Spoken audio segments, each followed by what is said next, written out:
ඔන්න දවසක් කුකුළු අම්මයි කුකුළු පැටවුනුයි ගමනක් යන්න පිටත් වුණා.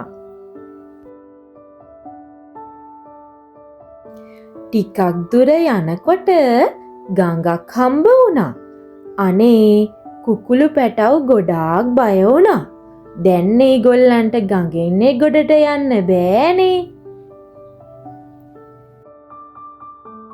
ඒ ගොඩට යන්නේ කොහොමද කියලා හිතා ඉන්නකොට තාරා අම්මෙකුයි තාර පැටව ටිකකුයි එතනට ආවා. ඒගොල්ලෝ කිව්වා අපි ඔයාලට උදව් කරන්නම් කියලා. ඔන්න ඊට පස්සේ තාරා අම්මා කුකුළු අම්මව කරේ තියාගෙන පීනන්න පටන් ගත්තා.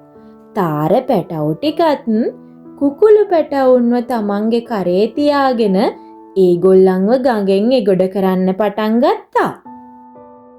ඔන්න ඔය විදිහට තාර අම්මයි තාර පැටවුනුයි කුකුළු අම්මවයි කුකුළු පැටවුන්වයි ඒ ගඟෙන් එගොඩ කළා.